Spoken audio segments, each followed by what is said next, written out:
پروردگار عالم نے مسلمانوں کے لیے ہر آیت میں ہدایت رکھی ہے، فلاح و بہبود کی منزلیں یہ ہر آیت کے اندر اللہ پاک نے رکھ دی۔ کیا بتاؤں، آج تک میرے تیرے دل میں اس بات نے یقین نہیں پکڑا کہ یہ قرآن کریم اللہ کا کلام ہے یا کسی بندے کا کلام ہے۔ خود اللہ کی عظمت ہمارے دلوں میں کہاں ہے؟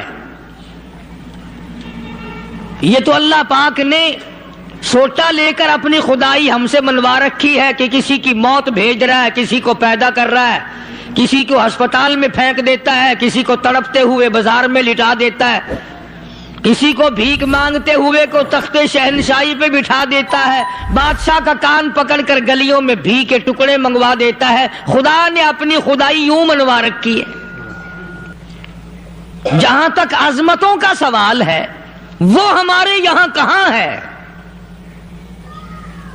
میں اپنی اور اپنے بزرگوں کی کیا بات کروں، اس اللہ والے کی بات کروں جس کو دوسرے طبقے کے لوگ بھی مانتے ہیں۔ پیر مہر علی شاہ صاحب رحمت اللہ علیہ گولڈا شریف والے اپنی ایک کتاب میں لکھتے ہیں کہ ہر وہ سانس جس میں اللہ کا نام نہ لیا گیا ہو وہ سانس حرام گیا۔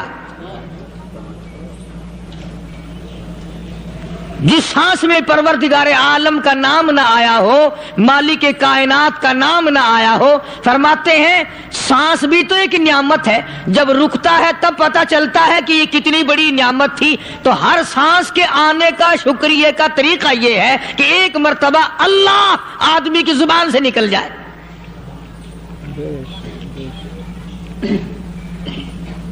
ابھی تو میری تیری نظروں میں اولاد نعمت ہے، کوٹھی نعمت ہے، بنگلہ نعمت ہے، کار نعمت ہے، پیسے نعمت ہے، لیکن اصل نعمت جو سانس آ رہی ہے اس کو جانتے ہی نہیں۔ اس کی سمجھ اس دن لگتی ہے جس دن یہ سانس رکتا ہے، پھر بنتا کچھ نہیں۔ تو قرآن کریم کی ہر صورت میں، ہر آیت میں، ہر پارے میں اللہ تبارک و تعالی جل شانہ نے اپنی ذات و صفات لوگوں کو سمجھائی۔ اور کمال ہے کہ مخلوق خالق کو نہیں پہچانتی۔ کس طریقے سے سمجھایا جائے؟ اب آپ بالکل ذرا ابتدا کی طرف آئیں۔ ہر چیز کا مٹیریل آپ کو معلوم ہے۔ ساری دنیا کہتی آتی ہے کہ گڑ ڈالو تو گڑ کا مزہ آئے گا، شکر ڈالو گے تو شکر کا مزہ آئے گا، جتنا خرچ کرو گے اتنا ہی مزہ آئے گا، ویسا ہی لطف آئے گا۔ یعنی ہر چیز کا جیسا مٹیریل ویسا ہی مال تیار ہوگا۔ کبھی انسان نے بھی غور کیا اپنے مٹیریل کی طرف کہ میں بنا کی چیز سے ہوں؟ کبھی آدمی نے بھی سوچا کہ میرا مٹیریل کیا ہے؟ حالانکہ قرآن کریم للکار کی آواز دیتا ہے ثم جعلناہ نطفۃ فی قرار مکین،